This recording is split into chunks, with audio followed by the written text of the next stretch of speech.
Welcome back to episode 78 of the Guardian Project podcast. I'm your host, Andy and Coyle. I'm really behind with my Christmas shopping, and it's getting really hard to get, together with everyone anyway. So this year there might just be a lot of gifts ungiven.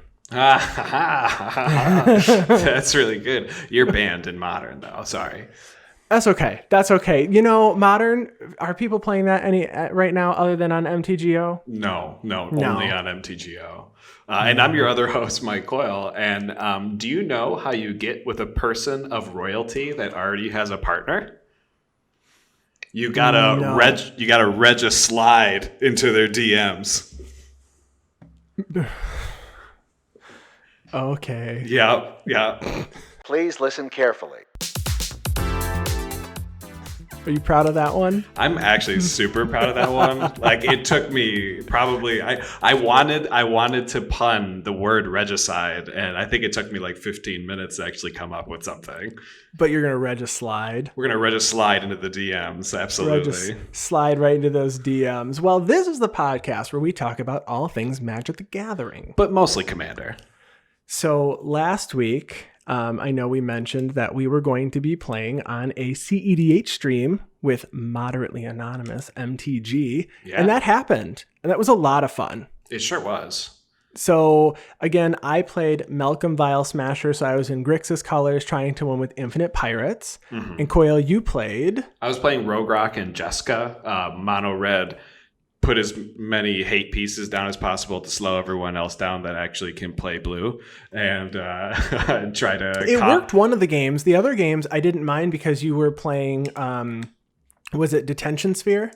No, it was you're right. Defense Grid. Defense Grid, yes. Yeah, kind of a double-edged sword, Defense Grid. Good for protecting your own combo, bad for you really can't interact with anyone else without a ton of mana. I appreciated it because on the one turn, I almost had it, but then you played a Blood Moon, and then I had only red and no red spells in hand. Turns out Blood Moon is really good in CEDH because enchantment removal isn't very prevalent. A lot of artifact removal, not a ton of enchantment removal. And I guess my deck seemed to be, and correct me if I'm wrong, but I think my deck was the only one that had creature removal in it. At least that was shown. At least that we saw. I think you're right. I honestly don't know if I even ran creature removal in my deck. Other than like maybe a bounce spell here or there. Yeah, I mean, Chain of Vapor is cool. Yeah, super good. But no, I didn't. And you know what's so funny is I did play a Chain of Vapor. Spoiler alert, in the third game I won, which I was really excited about. And my heart was racing. I was sweating. It was like I had chugged like 3 Red Bulls, but I hadn't. And, only 2. Yeah, only 2. It was I was working on the third, hadn't finished it yet. No, I was getting really stressed out because I didn't have blue mana. You had locked me out of blue mana. So I had Vampiric Tutor and I did have black mana. I finally drew my basic swamp. So I Vampiric Tutored for an island, cast the Chain of Vapor, bounced your Blood Moon. You sacked a land and you bounced the Stony Silence that was locking us out from using our artifacts. Yep.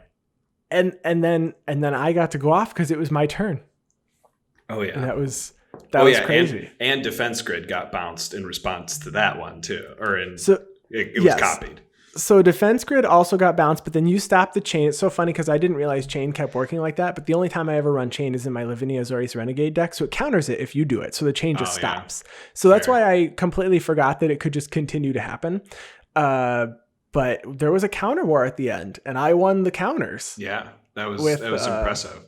Jessica's Will, it's a real card. Jessica, you know what's so funny is when I played Jessica's Will, everybody thought that I was going to use it to get the red mana, and I go, I have nothing in my deck or in my hand to even use. I need to see the 3 spells, and I revealed an Underworld Breach with no red mana. I had 1 red mana, so I cast it and then had to get a Talisman of Creativity out of my graveyard to get more red mana to cast the Dockside Extortionist from my graveyard to get, oh my gosh, that was big brain plays, and it is hard to play CEDH, and I give it up to everyone who your credit is where it is due, because that is a hard format. Yeah, a lot of people use the Underworld Breach with a mana geyser to like try to pump out infinite red mana, but I think Jessica's Will is going to be just a better version of that because it has the modal ability, so you can start exiling cards off the top of your library too. You need a Wheel of Fortune in there to actually keep the loop going, but super great It's card. It's in the deck. That card, like, people were talking about how it was going to be good in CDH or regular formats, and I honestly was sleeping on it. I'm like, no, it's not as good as people say, but no, it definitely is. I'm glad I got to show you the way of Jessica's Will. No, some things that I did kind of note down there that I want to talk about just real quick. Hall Breacher, super good card. It locked me out of. I would have won game 2, Yeah. and then I couldn't because Hall Breacher was out because I have to draw cards. Oops. Jessica with Rogue Rock is a very interesting combo because Jessica will always come out on 2 because Rogue Rock costs 0. And 2 damage to creatures kills pretty much every single creature in CEDH. Yeah. So I don't know how relevant Jessica's going to be in like regular formats or whatever, when I say regular formats. Regular I mean, EDH. You mean just regular casual EDH? Casual EDH. I'm not sure. Like Jessica, I think Jessica's 0 ability to triple damage is going to be more relevant in casual EDH than her minus ability to do damage to things. And then we saw one opposition agent, but it was a non-consequential opposition agent. Yeah, and I cast one when we were losing the game just so I could say that I cast my foil opposition agent in response to losing. So I did cast opposition agent that night. But the Hull Breacher is real. And I know Moderately Anonymous had said that he was contemplating Brainstorm as like a card. And it's like getting scary to cast Brainstorm now when someone's got 3 mana open. Yeah, I mean, I think Hull Breacher is seeing play in Legacy now because Brainstorm is played so often there, and it just it turns a draw 3 put 2 back into you only get to put 2 back and I get 3 mana. It's insane.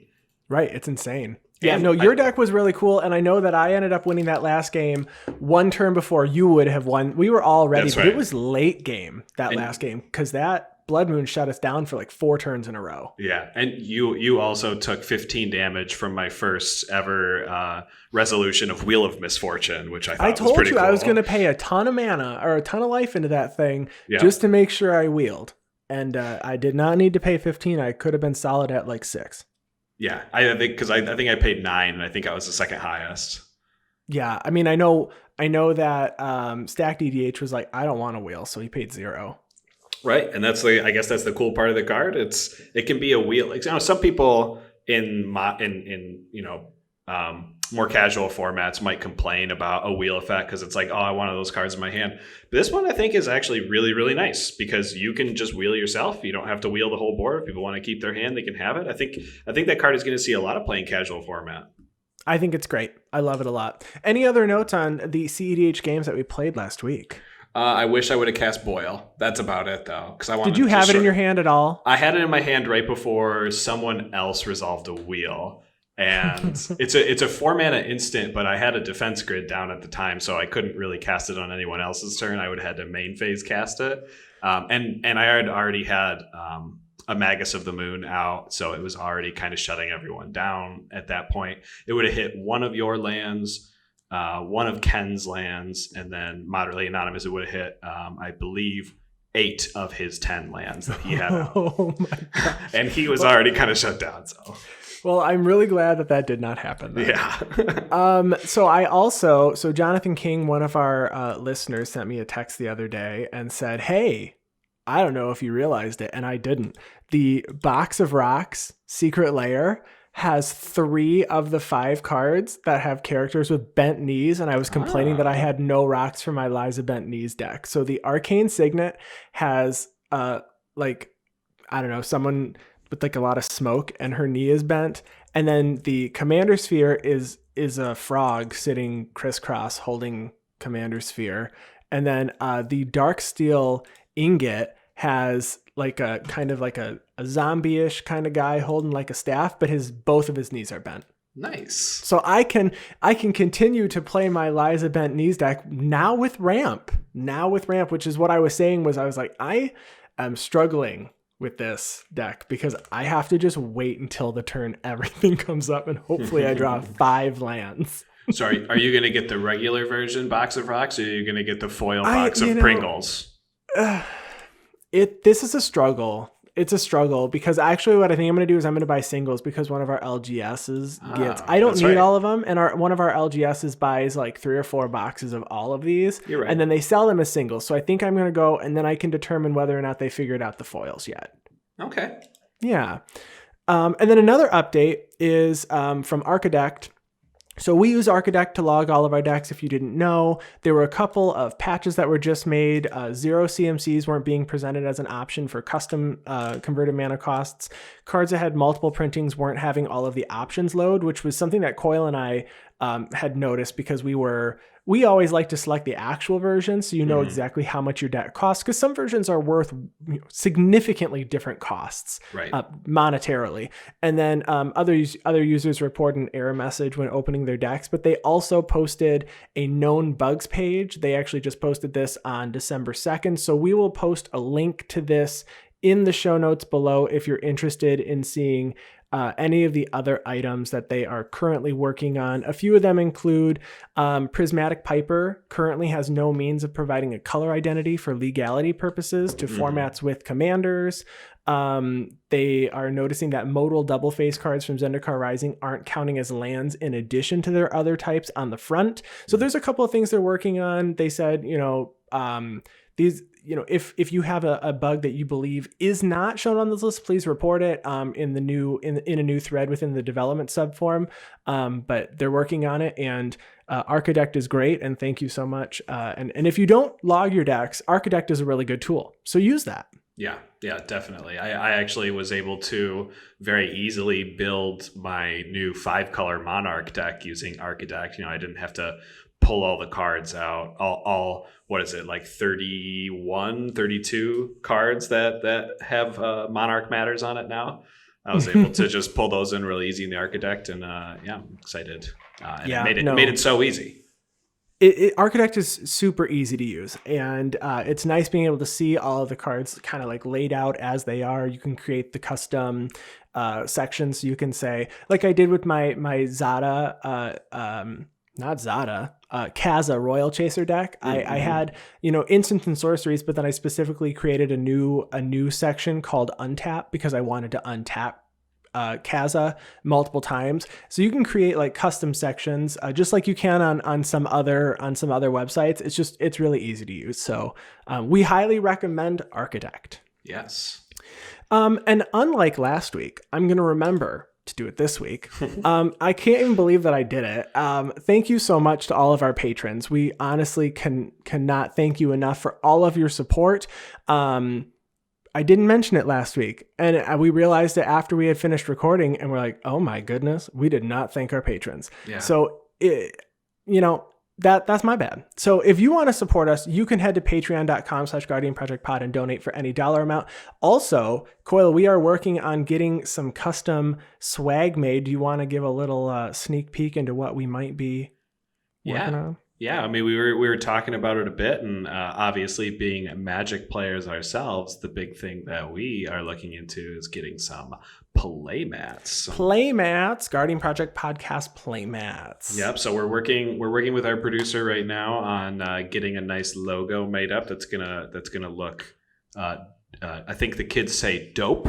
That's gonna look as the dope. Kids say. So we're just our current logo right now. It's not perfect for playmats, so we're doing a little bit of customization, adding a few words here or there. So if you are interested in getting a Guardian Project Podcast playmat, look out for that incentive. Are we doing Patreon incentive, or are we it'll definitely be a reward at some point. We're looking into where we're going to have them produced. So if you have an interest, please let us know. We're working on it. It's probably going to be sometime into the new year. We're not going to have it ready anytime soon, but we are. It's the next item on our list. We were looking at that, or even like t-shirts, and we said, well, you know what, people are going to use the playmat way more than they would wear a t-shirt, and so we're looking at both options, to be honest. But we're one comes first, and it's probably going to be a playmat. So if you're interested, let us know. But we're certainly looking into that. I'm really excited.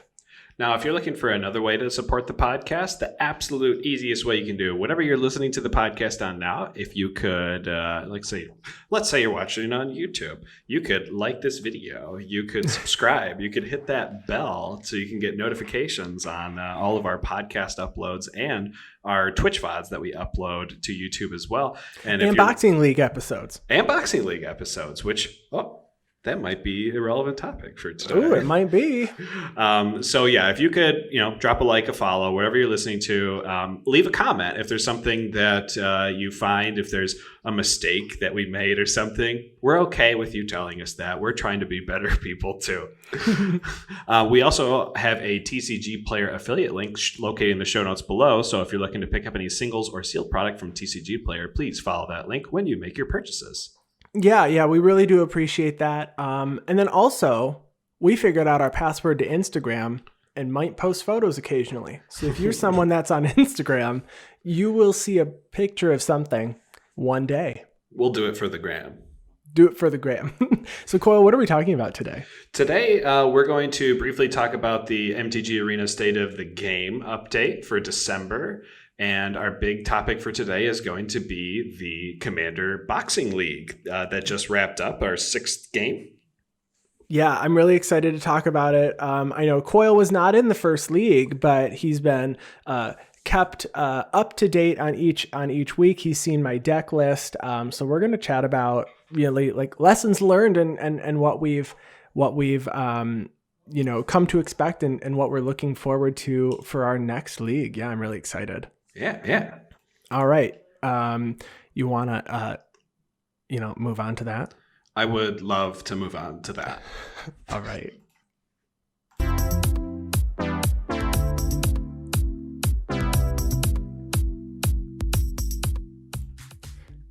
All right. So we are talking about the MTG Arena State of the Game December 2020 announcement.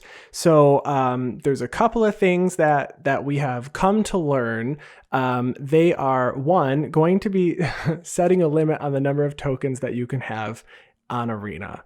It doesn't say whether or not it's related to a potential mobile version, but I'm wondering if it could be, because it says right now you can technically create 2,147,400 billion or 2,147,483,647 creature tokens. But they're going to limit it to 250 total.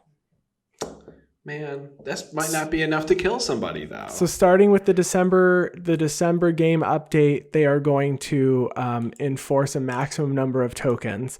And it says if an effect would create a token past this limit, it instead does not. Mana will be spent, cards will be tapped, permanents will be sacrificed. However, no additional tokens will be created if you are already at 250.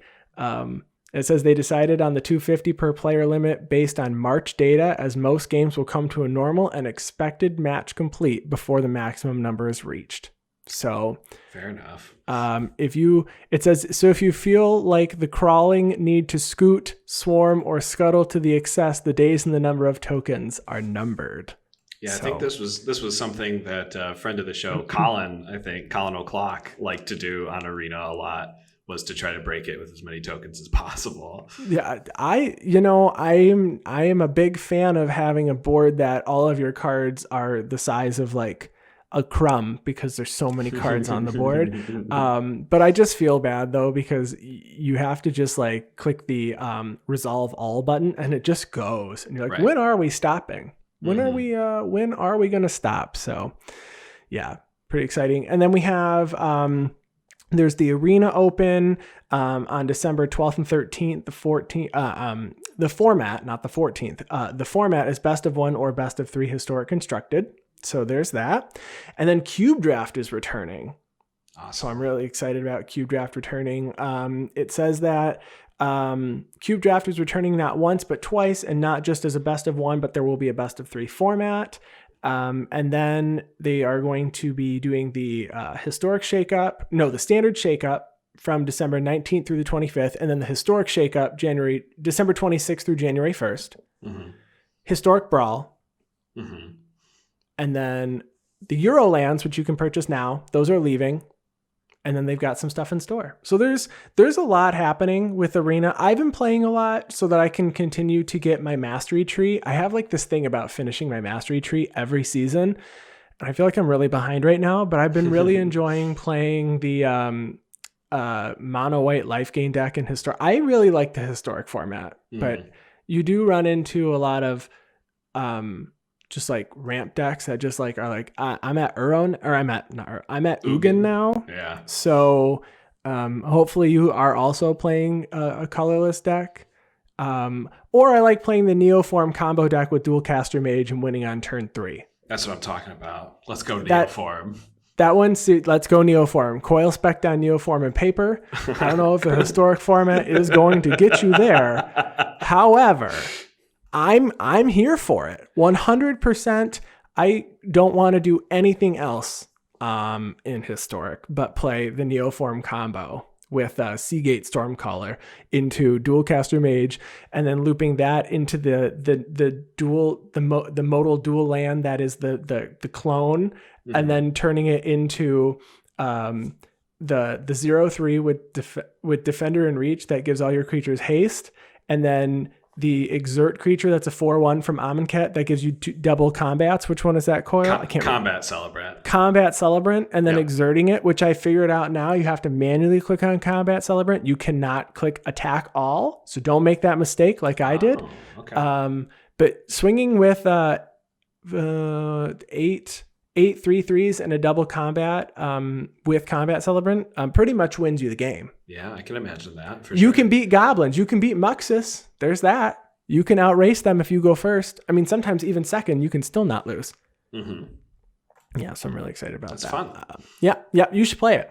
So Boxing League is the main topic this week. So Coyle did not participate in the Boxing League, but he is going to be in the second Boxing League. Yes. I participated, and Coyle has lots of questions for me today. I do. So we kind of wanted to set this up as like kind of like an interview type of thing, because I was not a participant, but as Andy said, he's been keeping me up to date on everything. So from what I understand, this was a 6-week season, 6-game season. Did it happen in 6 weeks?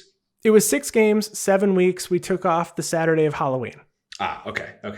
So 6 games, and then what you did. I guess explain to me week 1. Like how did you build your deck? What was it? What did you have to do? Sure. Okay. So for a Boxing League, you open up one box of a set that was a standard legal set. And you have to build a full commander deck, not 60 cards like Commander Legends. It's a full 100 card deck with cards solely from that box. So for week 1, the hardest part was deciding what set you were really going to start with, right? So I had posted a couple of different boxes that I could open on Twitter to see what everybody wanted me to open. And I believe the 4 that I had put on Twitter was Magic Origins, Dominaria, Throne of Eldraine, or an other. The option was other, and then you could comment below if you wanted me to open something different, because I do buy boxes from the most recent sets, and I keep them because I do like drafting. So I said, well, I've got like all sets going back to at least Guilds of Ravnica. So what won it on Twitter was Dominaria. Yeah. So, when I was trying to determine like what would be best or something, when I'm looking at what box to open, I thought the pick of Dominaria was very interesting because there's so many legendary creatures in Dominaria that it gives you a really wide variety of choices. Now, did you find that that was, I don't know, distracting or limiting even, because there's so many legendary creatures, you can't just put, a billion legendary creatures into a deck? So I don't think it was distracting. I think it like kind of made it less stressful, because the hardest part, and what I would say is, and what I'll talk about lessons learned, just a couple of things that I've noted or think now that I've done it, is You really need a 3-color commander. Mm-hmm. It is really, really difficult and limiting when you don't have a third color to work from, because when you're stuck in 2 colors, and if you've got a commander that cares about a specific mechanic that might be, relegated to that specific set or a plane, if you've got, energy comes to mind as like, I mean, they're that no one obviously used Kaladesh in ours. However, and I don't know if there's actually a legendary creature. I mean, is there a legendary creature that cares about energy? I can't. I don't believe there is. But if there, something that would care about something that really is not something that is shared among sets would be really difficult. But also not being able to utilize 3 colors, or potentially having the issue of not being able to build a deck because you don't have enough cards in those colors. Did seem stressful. Now, did you think 3 colors was a sweet spot, or is it minimum 3 colors that you would recommend? I mean, if you open a 5-color, I would probably suggest playing a 5-color. Now, your mana base in the beginning is going to be trash. Right. 3 colors, I think exactly where you want to be. 2-color is fine. I mean, you're fine. I don't know how someone would do mono. I really don't know how you would do a mono color deck. I just don't. I don't know if you're in like a core set, you're likely going to have more mono colored cards. But I've done no math on this. I'm sure there's an article or someone so far that has done this league, but I feel like if I was playing Dominaria and I had a monocolor commander, I don't know if I would have had enough cards to build a monocolor deck. Yeah, you would have or I would have had to put in like 50 basics. Right. Now, if you're opening a box of Lorwyn, maybe you can go get yourself an Ashling the Pilgrim and then just put 99 mountains in that deck and be okay. Yeah, I mean, that would absolutely be fine. That would probably be a lot of fun. I'm not going to lie. That would probably be a ton of fun. But I did get lucky, and I did open 2 3-color legendaries. So I opened up Darigaz, the Jund dragon that has kind of like, it feels like suspend counters, but they're just egg counters. When it dies, you really are putting the egg count, and then it comes back. And then I also opened up Muldrotha the Gravetide, which is what I ended up playing. So I had never played Muldrotha. I think I've mentioned it on the show before. I like what the card does. I think it's cool. I don't play Sultai. The problem is, and we've said this before too, we just have a thing with, we don't play the most popular commander because someone in our play group already has it, or people have seen it. And, when we stream, we like to show off decks that are a little less popular. And I said, you know what? This card's good. It's 3 colors. It's hopefully going to, be consistent or have an engine. I'm going to do it, and I'm going to play it for 6 weeks. So that's what I built, was Muldrotha. So you played Muldrotha because at the face you wanted to play Muldrotha. It wasn't because you had more support from your box of Dominaria in Sultai than you did for Jund? Correct. It was I played it for Muldrotha, not because I had more support in Sultai. I thought about doing Darigaz, and the CMC was really high. But what I didn't think about at the beginning was that the games are super slow. The games on average went for about 1 game for about 2.5 hours. We had a week that was slow, and I don't want to get too far because I know you've got more questions. But I would play if you open a high CMC commander, do not be afraid to play that. You will absolutely cast it 1, 2, maybe even 3 times in one game. I guess unless you were opening up like OG Ravnica and you're just opening up Signet after Signet after Signet, it would be difficult to, at least I'm trying to think of past sets, a set that just has, decent ramp. I guess we can say that the most recent, I guess, Throne of Eldraine has had some pretty good ramp built into it, but it was really the combination of standard sets of the past, 4 or 5 sets that had a good ramp package that allows people to play Ugin and standard and stuff like that, right? Correct. You're right. So I think doing this again, our lovely patron and listener Cube Draft actually saved a box of Fate Reforged for me. So when we do this again, I will be starting with Fate Reforged. That's pretty great. Yeah, so I'm really excited. It's got 5 3-color legendaries and 5 2-color legendaries. All of them are at rare.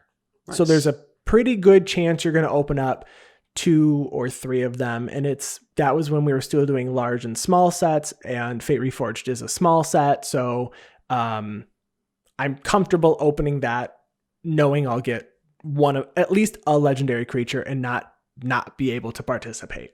Okay. So now, before we move on to week 2 and what you had to do there, I just want to get a quick recap. Week 1, how did your game go?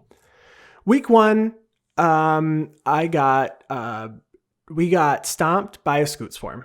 Okay. So Bruce. So I guess also I should mention Bruce from Epic Experiment Podcast participated. Chris Martin, Chai Style Gaming on Twitter, and Chris Wolf, Kelsum Gaming on Twitter were the other 3 that participated for 6 weeks.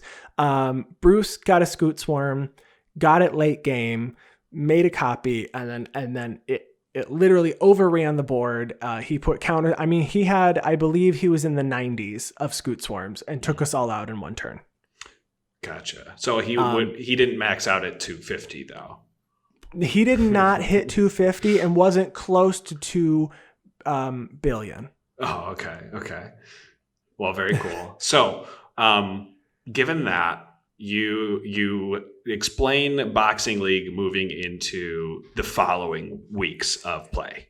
Yeah, okay. So each week what you do is you decide how many weeks you want to go, and then at the end of each week you open 6 packs from a different set you had not previously opened, and then all of the cards from those 6 packs get added to like your Boxing League pool, and then you get to make changes as you want from the new cards you open. So if you open a new legendary, you can switch your commander.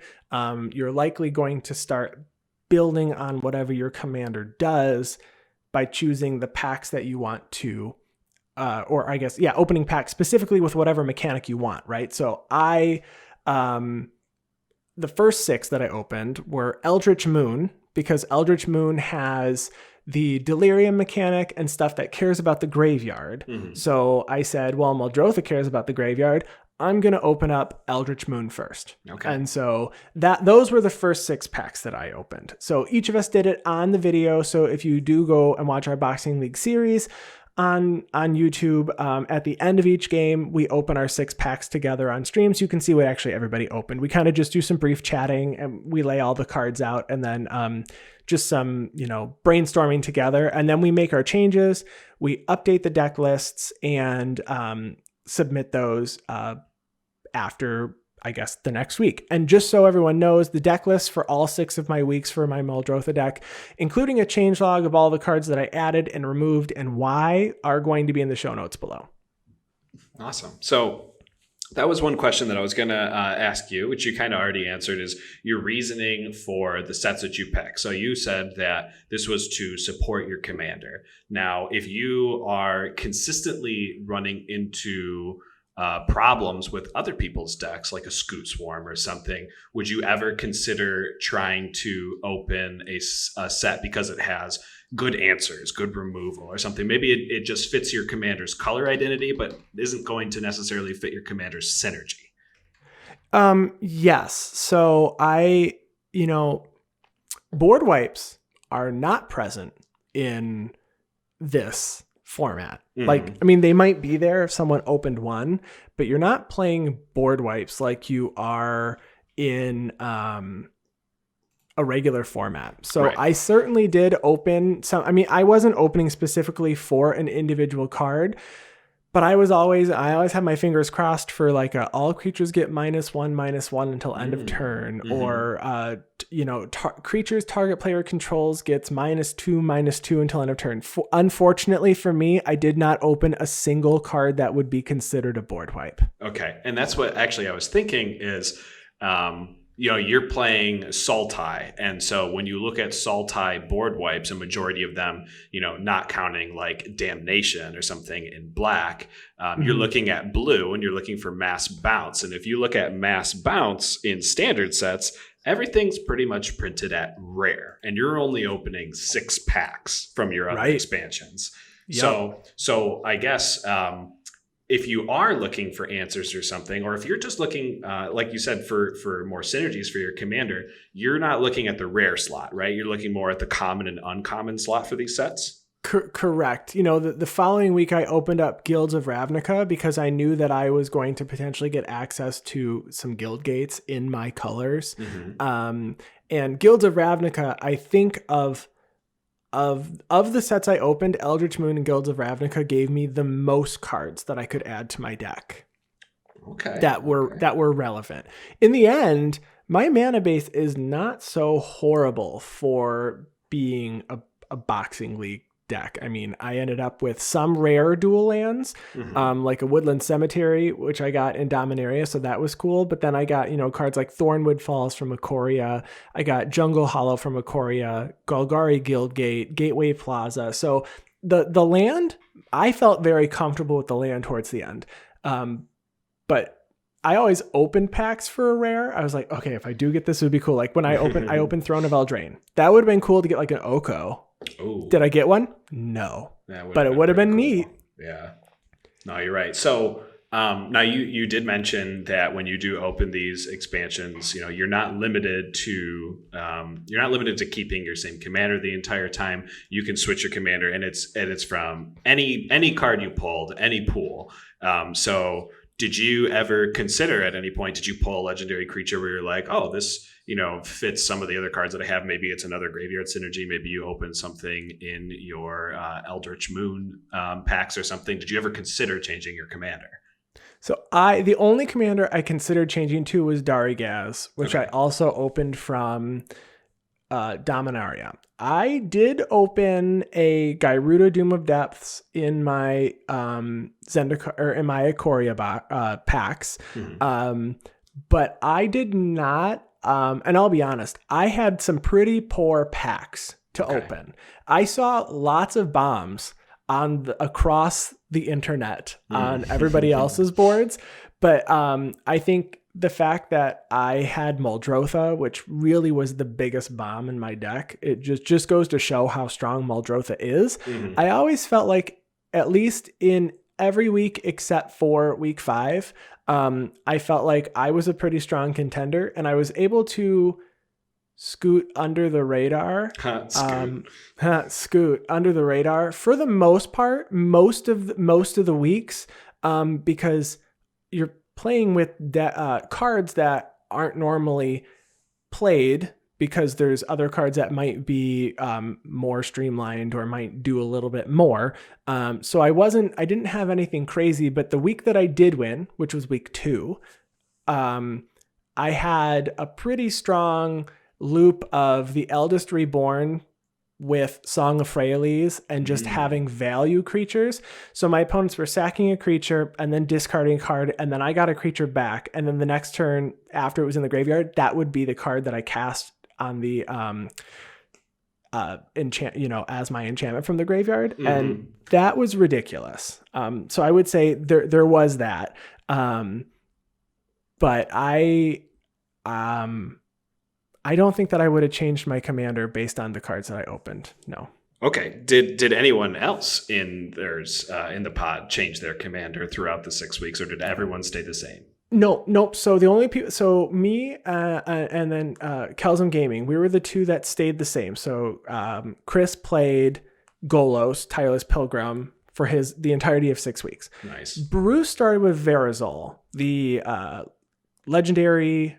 Is it a snake? Serpent? I can't remember. I think it's a serpent, but it cares about kicker. Right. That was his commander for the first 2 weeks. And then he opened a Luna from Ikoria. And so then he switched to Teamer and played a Luna. Chris Martin started with Umori the Collector, and then was also having a rough time with packs. And so switched to he also had a Gyruda Doom of Depths and played Gyruda for the next 4 weeks. And then it was not where we wanted to be, because there was a Leyline of the Void in one of the decks, which was really killer. Gyruda just was not where he wanted to be. So he ended up playing Eutropia, the twice favored Simic enchantments in the last week. And honestly, he goes, I should have switched to this like weeks ago.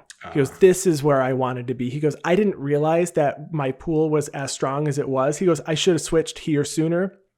But he had a ton of fun in the last week and was really a problem for a lot of that because he had two different Vivians in his pool, and he goes, I should have just done this. So he switched twice, Bruce switched once. Gotcha. So when they did switch their decks to these other ones, did it kind of throw you off at all? Something that you wasn't expecting? I know we talked about how you didn't put anything in the deck like specifically to answer certain cards. I don't know if that's because you didn't pull it or whatnot, but was it a curveball enough where it actually gave them a competitive advantage to switch up their commander? They had stronger cards in their colors. So the Aluna deck got access to red, which Bruce was like, this is great because I can now play some cards that I didn't have, which was he was able to get rid of, we were referring, to it as draft chaff, right? Because it's like the sealed chaff that you're like, this is in here because I still need to hit 100 cards, I guess. And he goes, I was able to remove a bunch of that junk and put in some of the stronger red cards that I wasn't using from the first 2 weeks that I can now because my commander has red. I feel like my deck is, maybe I'm not the best deck builder. And if I had logged every card in my entire card pool, I'm sure someone could show me some benefit, do a pros and cons list to compare. But I like where my deck ended up. There's a couple cards in there that I left in only because like Merfolk Trickster's not that great. Okay. But it's really cool when you flash it in response to make someone's creature lose all their abilities till end of turn. I was thinking about using that to like maybe turn off Golos Tireless Pilgrim once. And I solely kept that in there because I knew Golos gets cast. And I go, well, at least I can lock the Golos out for a turn from being able to just get 3 cards from the top of the library. Right. So I would say that I left some cards in, but ultimately nothing was surprising me. And I didn't change up my deck specifically to build against someone else's deck. Right.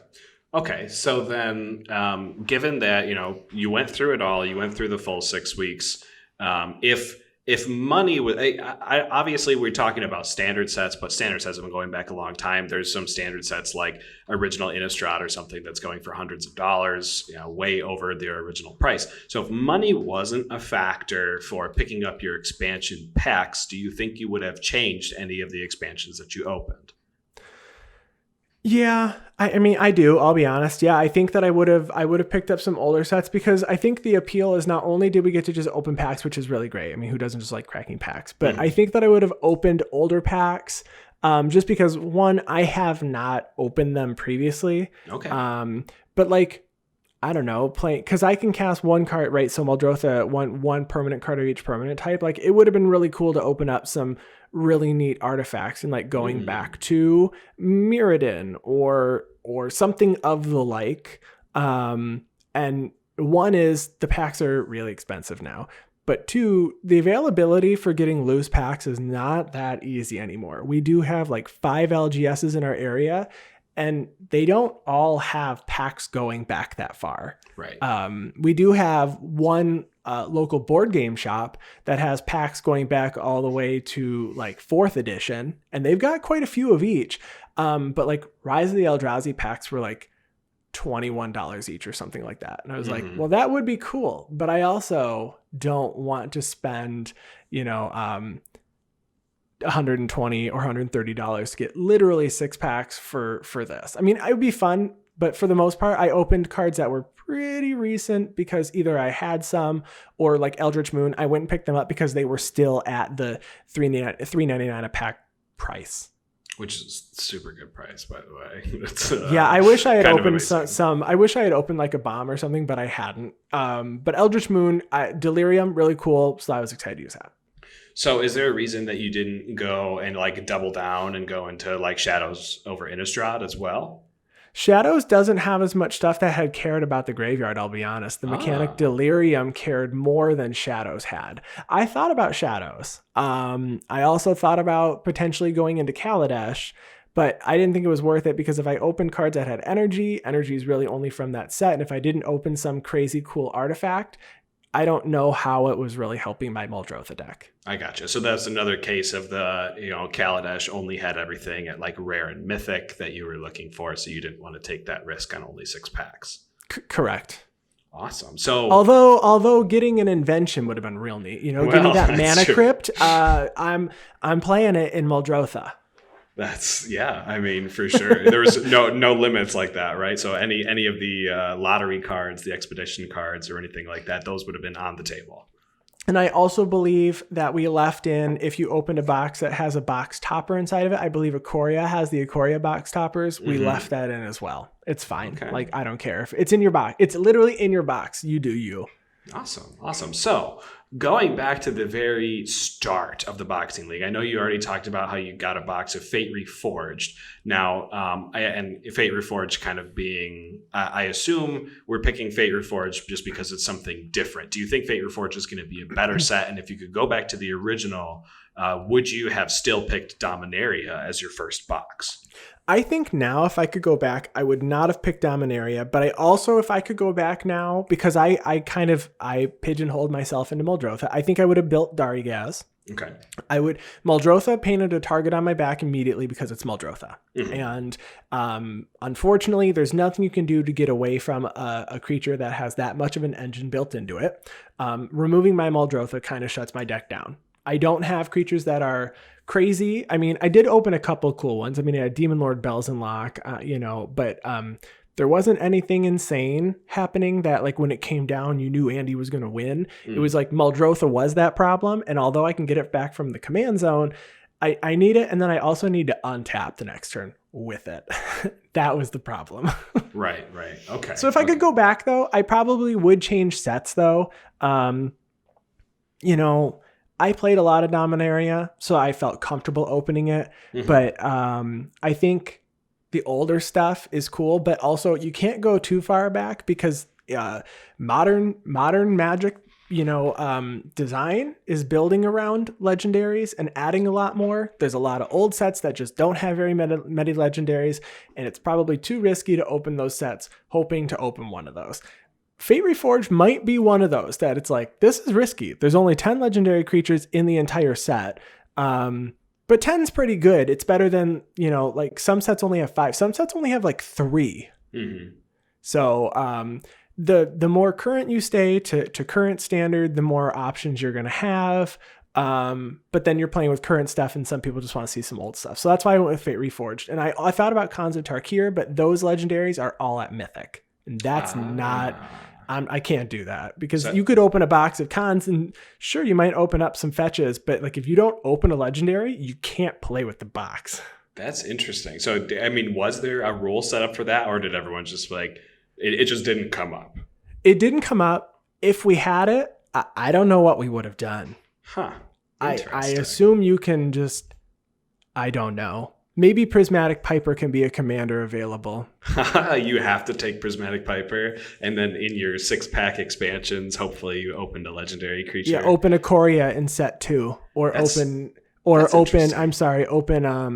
Dominaria in set 2 because you're guaranteed a legendary. I don't know, in your first packs, maybe. Awesome. So I know you recommended 3 colors minimum. And to me, if I were to go into it with no money as a question, I think Shards of Alara would probably be where I go. Or again, Fate Reforged, like you said. I know I would actually maybe even be a proponent of going into those sets to support the 3 colors too. It seems like those are going to be some of the best 3-color support because of all of the shards and wedges and everything that happened in those. The best 3-color support sets. So. I don't know if you took a look at those sets at the commons and uncommons, but do you think, I know a lot of them are at common, you don't tend to see gold cards. At uncommon, you start to see gold cards. Would you recommend those, or would it be more like, there's 5 different shards and you're only opening 6 packs. So who's to say that you actually get the shard that you're looking for? Right. So Shards of Alara, I mean, again, shards I kind of think has the same issue. Well, one, I was in a wedge, so I guess shards would not have been a pack for me. But if I had been in a wedge color, then or if I had been in a shard color, absolutely. I guess I would have gone with the set. It's pretty cool. I think shards has the same problem as Khans of Tarkir, where it has 5 mythic legendary creatures. And it's like, you could open that box and not get one. And that would be awful. Yeah. But I certainly did look at the sets. You can go to EDH Rec and you can go to sets. You can click on the actual set to see how many legendary creatures are in that set. Looking at, sets like Mirrored and Besieged, I just clicked it randomly. It has 2 legendaries, Glissa the Trader in Golgari and Thrun the Last Troll in Mono Green.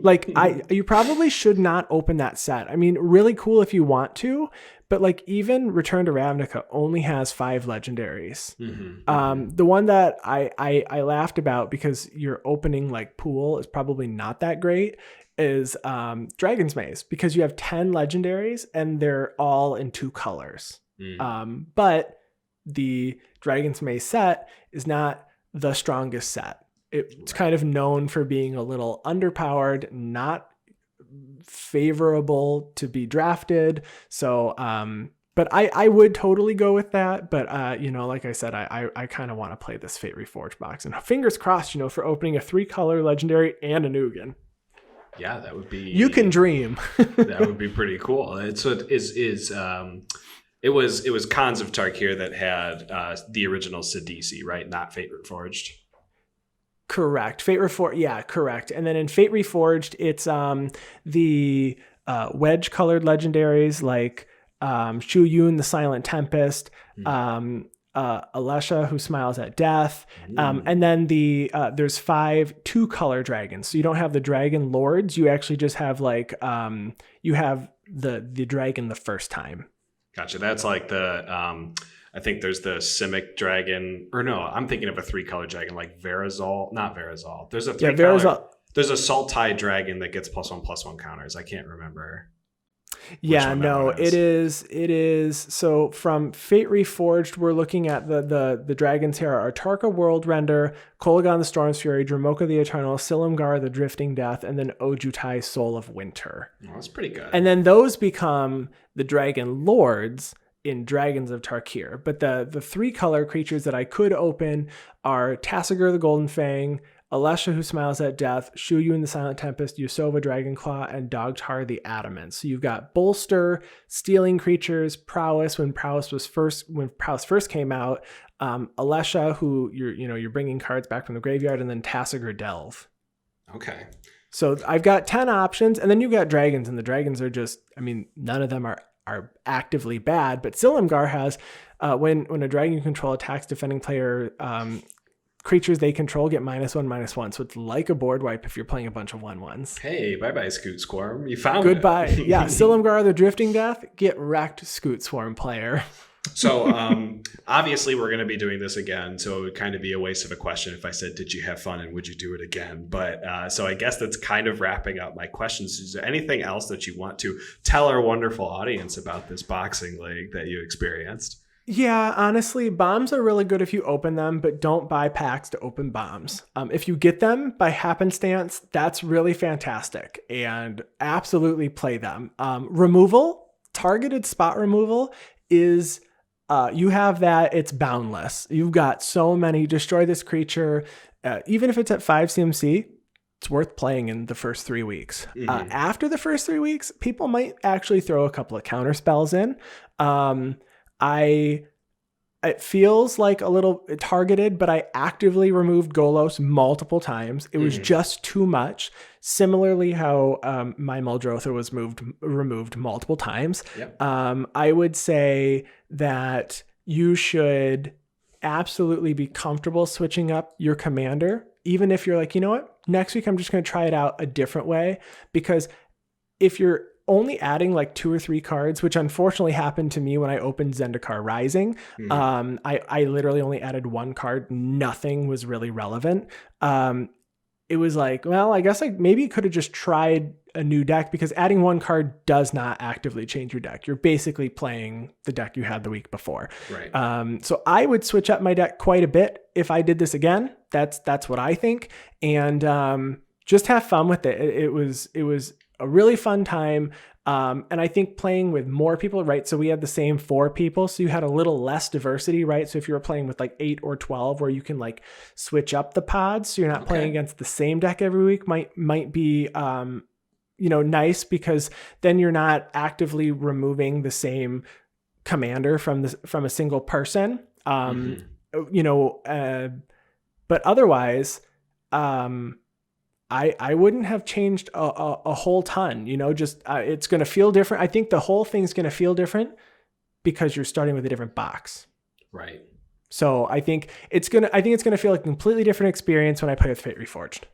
Awesome. Well, it seems like you guys had a lot of fun. And if you want to check out the gameplay videos, you can see them uploaded on our YouTube channel at www.youtube.com/The Guardian Project. And, I'm glad you used the www. I don't know why I did. I really don't. worldwideweb.youtube.com/The Guardian Project. The Guardian Project. So, yes. Well, thank you everybody for listening this week. If you want to contact us, you can find our podcast online at theguardianprojectpodcast.com. You can find our social media on Twitter at GuardianPod, and our gameplay videos where you at www.youtube.com/The Guardian Project. And you can also email us at guardianprojectpod@gmail.com. I'm on Twitter at ATFlory. And I'm on Twitter at WormCoilEngine. Yes. And special thanks to Ryan Nichols, our producer and our editor, and to Chris Wolf, who creates all of our thumbnails and overlays for our videos and streams. We will see you all next week. Yeah. See you Bye, next everyone. week. Bye-bye.